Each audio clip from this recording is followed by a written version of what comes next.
Tonight on KPBS Evening Edition, election returns just released from the county registrar show Democrat Scott Peters holds the lead in the 52nd Congressional District. We'll hear what the candidate says about close races.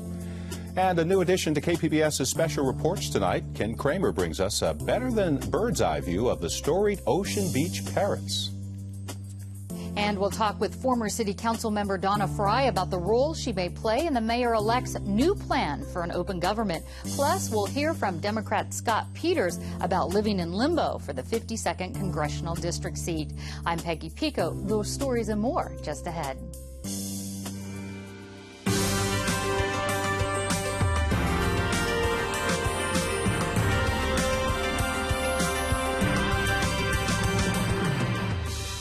KPBS Evening Edition is made possible by Joan and Irwin Jacobs and by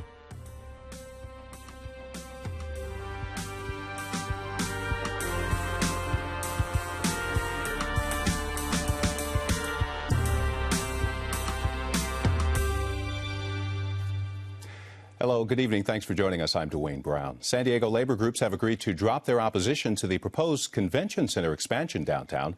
Mayor Jerry Sanders announced the deal with labor groups today. KPBS Metro reporter Katie Orr joins us from the News Center with the story. So, Katie, what does this agreement mean? Well, labor groups have agreed to drop out of lawsuits against the expansion after coming to agreements regarding worker safety, local hiring, and other issues. This does not mean all litigation against the project is done. In February, a judge will weigh in on whether the city's financing method for the expansion is legal. But San Diego Mayor Jerry Sanders says the agreement with labor is an important development, but he notes that it is not a project labor agreement, which is illegal in the city.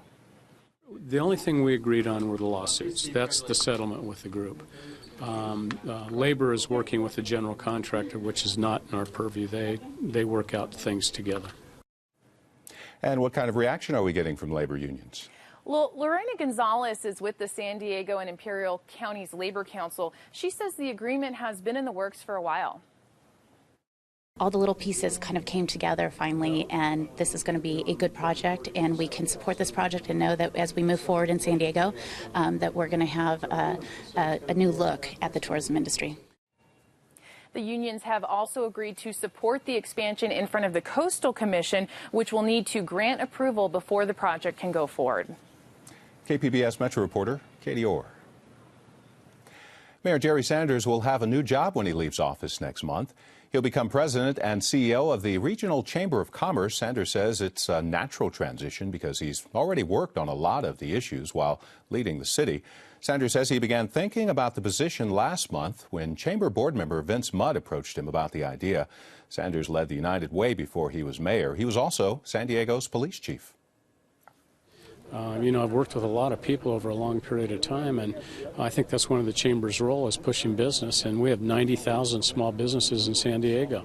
That is across the entire community. They live in every neighborhood in San Diego, and I think that's the story we want to get out is small business is what creates jobs, and we're going to work to make sure they have that opportunity. Sanders' job at the Chamber begins next month after he leaves the mayor's office. The man who troubled San Onofre nuclear power plant is back in the news this week. Today, the Nuclear Regulatory Commission rejected a petition to require a license amendment before considering a plan to restart the plant. San Onofre has been offline, you may recall, since late January after a small radioactive leak was discovered. KPBS reporter Allison St. John joins us from the News Center with more on this story. Allison, why is a license amendment important? Well, Dwayne, if the NRC had recognized that the design of the new steam generators at San Onofre was very different from the design of the old steam generators, Friends of the Earth argues that the agency might never have allowed the replacement to go ahead without a license amendment. And a license amendment is important because that would have involved extensive adjudicatory public hearings that might have caught the problem. And how is Friends of the Earth reacting to the NRC's decision to reject their petition? Well, they're actually quite optimistic about the NRC's ruling because although the NRC ruled against issuing a stay to prevent reopening San Onofre without a license amendment, they did pass the issue along to the Atomic Licensing Board. In other words, they didn't reject the idea outright. And the NRC also said that if the licensing board does not make a decision on this before the restart of San Onofre is imminent, they would take the matter up again. And Allison, the NRC chair, Allison McFarland, mentioned earlier this week in an address to the nuclear leaders. What did she have to say about it? Well, she said two things relating to San Onofre. First, she said that the licensee, that's Southern California Edison, is responsible for the problems, even if those problems were caused by its subcontractors. In this case, Mitsubishi in Japan designed the new steam generators. And she also said that communities around San Onofre have become concerned. That includes cities like Solana Beach and Del Mar and Encinitas. They have all written letters to the NRC. And McFarland told industry leaders they should listen to these community concerns and be transparent in their communications. And actually, in line with that sentiment, the NRC will hold a meeting with Edison next week to discuss the company's plans to restart Unit 2 at lower power. And that meeting is open to the public. Sounds like we'll be hearing more about this. That's right. KPBS reporter Allison St. John, thank you. The man who fatally shot 6 people and wounded 13 others, including former Arizona Congresswoman Gabrielle Giffords, was sentenced to life in prison today in Tucson. Jared Loeffner faced many of his victims for the first time during the sentencing. Loeffner's plea agreement helped him avoid the death penalty, but state prosecutors could still decide to try him. Some of those wounded spoke outside the courthouse today. I and many others have physical and mental wounds that will be with us for the rest of our lives. My family has suffered greatly, and our lives are forever changed. 6 families lost loved ones, and their hearts will ache for as long as they live. Representative Giffords' replacement has yet to be determined. Her former chief of staff, we just heard speaking, Ron Barber, was trailing in the polls by a few hundred votes. San Diego County's district attorney is on a mission to end workers' compensation fraud. 65 billboards and transit posters went up around the county today. In the last 4 years, the DA's office has convicted 399 people of workers' compensation fraud and ordered them to pay more than $6 million in restitution. Hundreds of cases are still under investigation. The public awareness campaign is funded by a state grant. San Diego Mayor-elect Bob Filner says he plans to create a new open government. Peggy Pico talks with a former city council member about the role she may play at City Hall. When I asked Mayor-elect Bob Filner how he intends to fulfill his campaign promise for a more transparent government, he told me about his new plan to create a department dedicated to open government, to be headed up by a longtime advocate for government transparency, former San Diego City Council member Donna Frye. Donna, welcome to Evening Edition. Thank you. How will this new department actually create transparency in the government? Well, the first thing is that we have, in the Filner administration, we have someone that's committed to being accessible to the public. And that is a big change, in my opinion. Somebody that actually will meet with folks in the neighborhoods, will actually, get out, have meetings that will be accessible for people that have to work all the time, and they'll be able to come down to City Hall. But I think that one of the other most important things is that there is a recognition of the importance of it by creating a department. In other words, this is something that is being taken very seriously. So right out the chute, he's saying this is a priority for me, and here's what we're doing. And that I have never seen done before in the history of our city. Okay. A lot of people would ask, why do we even need to have a separate department for this? What happened to your Government Efficiency and Openness Committee that was back in 2003, 2004? Well, that is a council. First of all, that's a city council committee, and that was done under the old form of governance when we had a city manager form of governance, a city manager, city council form of governance. So the council at that point could direct the city manager to do certain things. Things have changed now that we have a strong mayor form of governments. The council can do the legislating. But what happened to that committee is it was ended and it was ultimately folded into the rules committee. So just to be clear, because of the strong mayor, you feel we actually do need to have a specific department for this? Absolutely. Absolutely. The council is the legislative body. The mayor is now the person who is supposed to be accountable to the public. In order to be accountable to the public, you need to make sure that the public is getting the information they need and that they're getting it in a timely manner, they're getting their questions responded to. If the media is, asking for records or if there's Brown Act issues, that those issues are being addressed and people are taking it seriously. What's your role? What do you plan, as far as I should say? Do you know yet?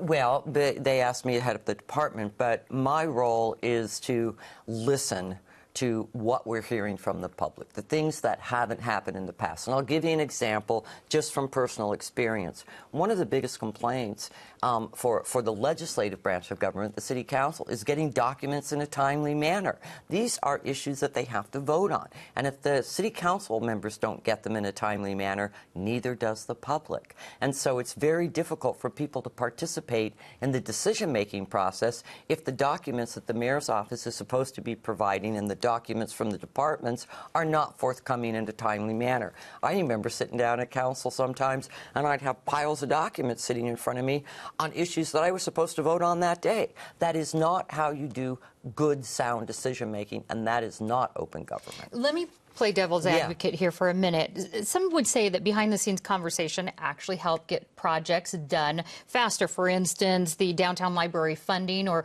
Erwin Jacobs' involvement in the Plaza de Panama project. What would you say to that? Are there times that some backroom conversations might help? Well, you know, and I don't know that I would characterize them necessarily as backroom conversations. I think it's important to meet with everybody, and I think that's the difference with the Filner administration, is that Bob is committed to meeting with everybody and not having this perception out there, whether it's real or not, that there's only certain people that the mayor will meet with. And I think that's the difference. All right. How is this government, how would you like to see, anyway, this department actually help everyday citizens of San Diego, maybe not business owners? How is having access to public information going to help them? Well, one of the ways it helps is, like, say, for example, someone calls with a question and they don't know exactly where they need to go to get that information.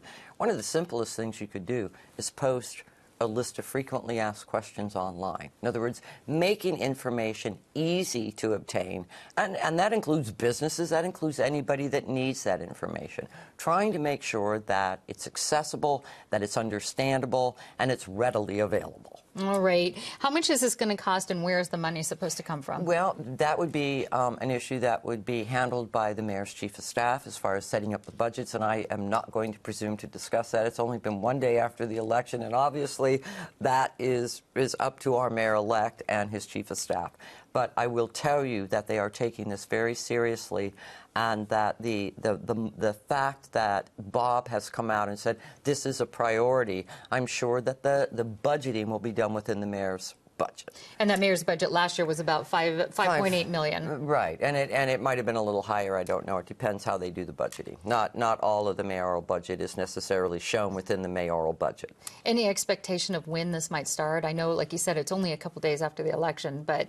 Well, as soon as we're able to get it started. I mean, Bob, you know, obviously won't be sworn into office till December 3rd, and so as soon thereafter as we can get it started, it will be started.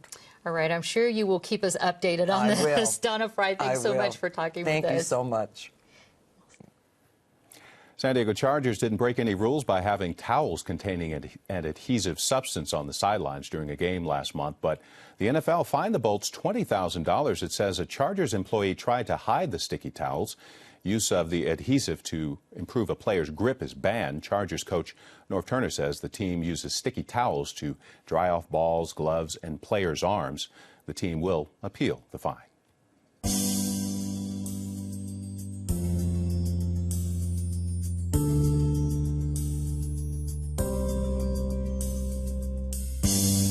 I'm Gwen Eiffel on the next News Hour. The challenges ahead for the president's second term. Plus, China's Communist Party prepares for new leaders. That's Thursday on the PBS News Hour.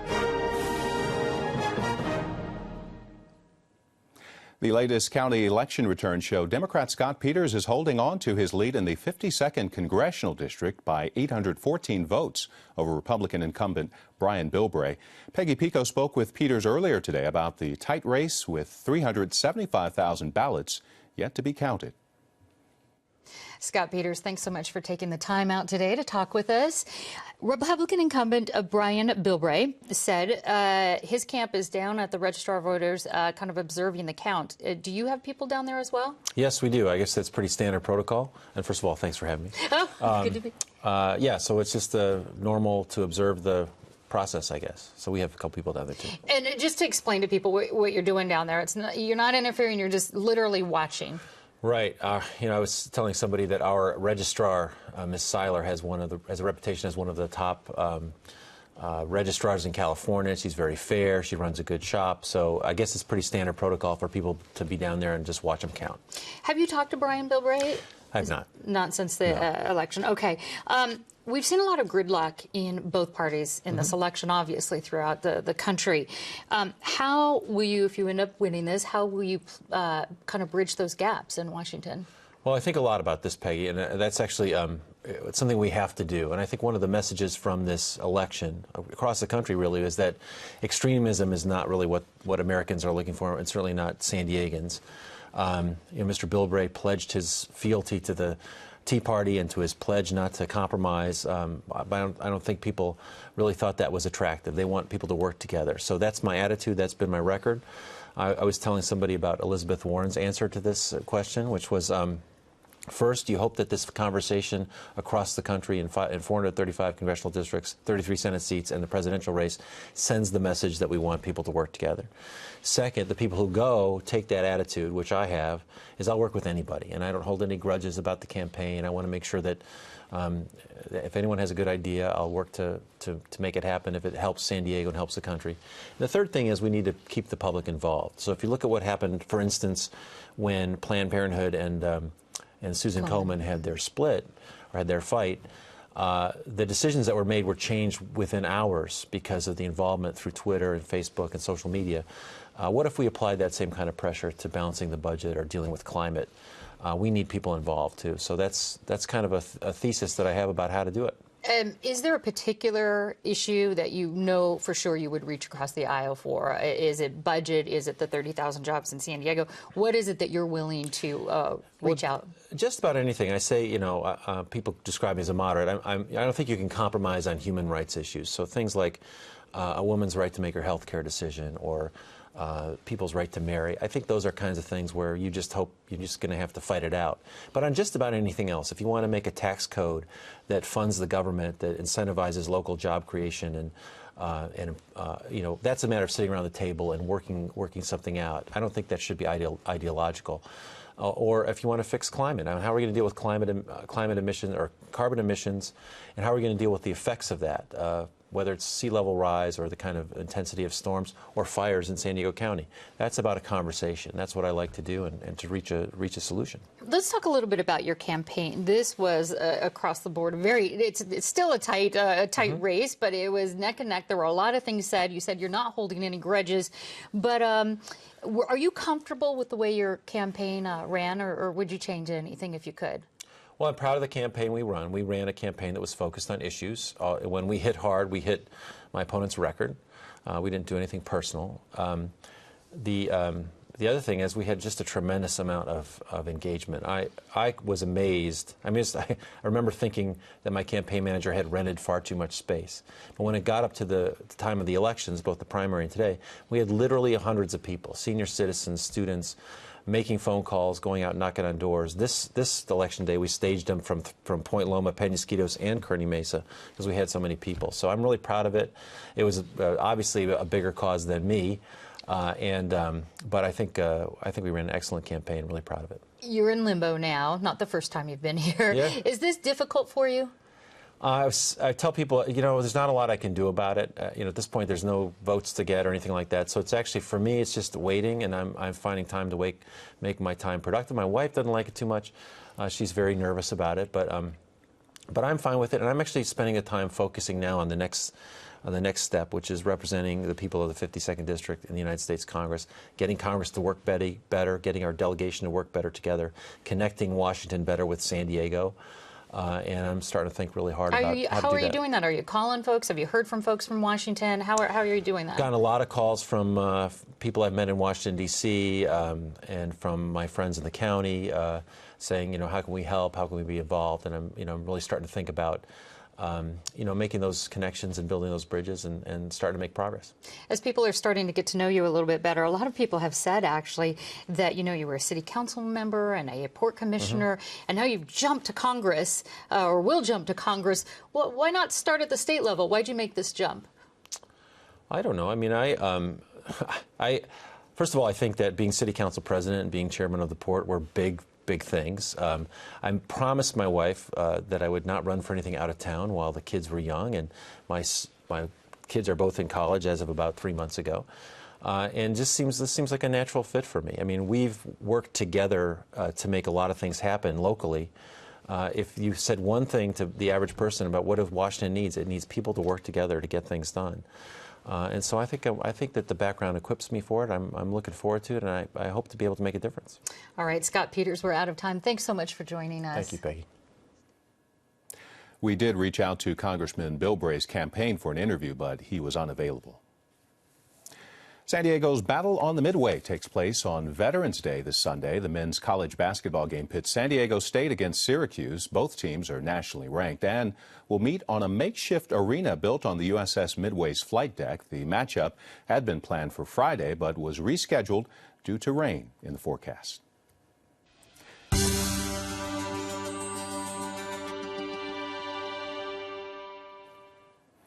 Tonight, a new addition to our San Diego stories comes from a familiar face. Ken Kramer, host of About San Diego, has this close-up of the parrots of Ocean Beach. Here's what one of them looks like up close. They're Mexican red-headed Amazon parrots, and if you live in Ocean Beach or Point Loma, you've likely seen them or heard them.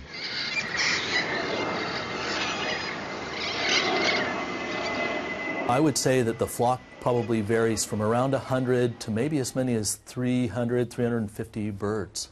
Sometimes if they get injured, they end up here at the Avian and Exotic Animal Hospital in Mission Valley in the care of Dr. Jeffrey Jenkins, who has spent years studying and photographing the parrots of Ocean Beach. They nest in the date palms, in the tops of the date palms where the leaves are still have been trimmed, but they haven't fallen off the trunk of the tree.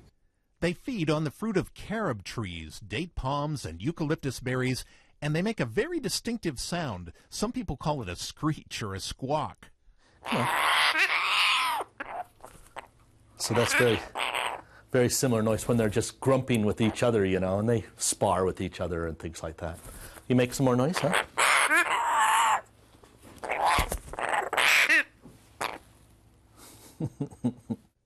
Ernie, that's this parrot's name, was brought in from Ocean Beach as a baby.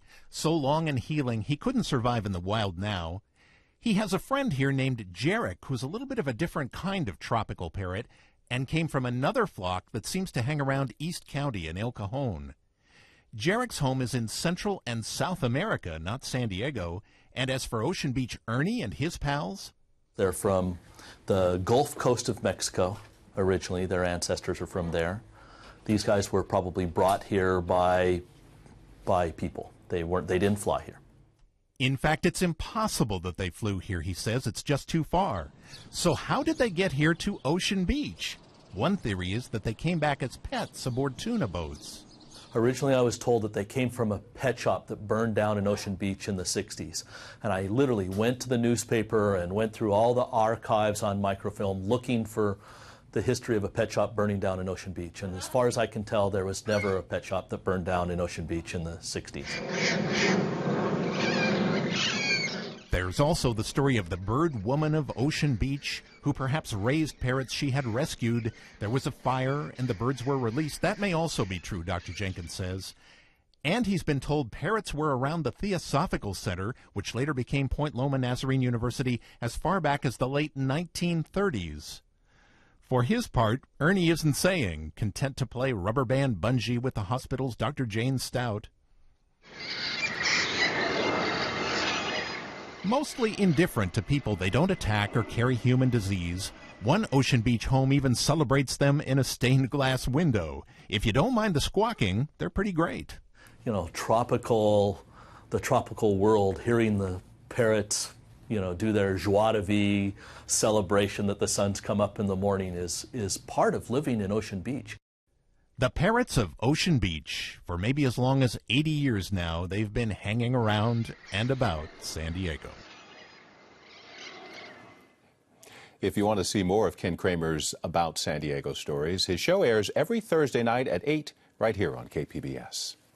A rare sight at SeaWorld this week, the birth of an Atlantic bottlenose dolphin. The gender won't be known for a few more weeks. Trainers at SeaWorld have been monitoring the baby and mother around the clock. Both are said to be in good health.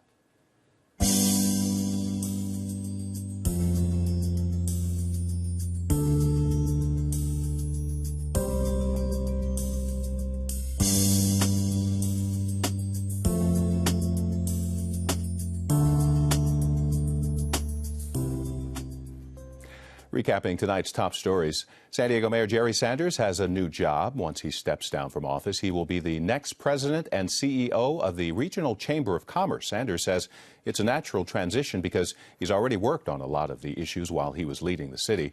Sanders says Chamber board member Vince Mudd approached him about the idea last month. The man who fatally shot 6 people and wounded 13 others, including former Arizona Congresswoman Gabrielle Giffords, was sentenced to life in prison today in Tucson. Jared Loughner's plea agreement helped him avoid the death penalty, but state prosecutors could still decide to try him. And San Diego labor groups have agreed to drop their opposition to the proposed convention center expansion downtown. City leaders and labor groups have come to agreements regarding worker safety, local hiring, and other issues. But this does not mean all litigation against the project is done.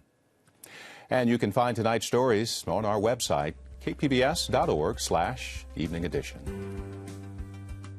Thanks for joining us. You have a great night.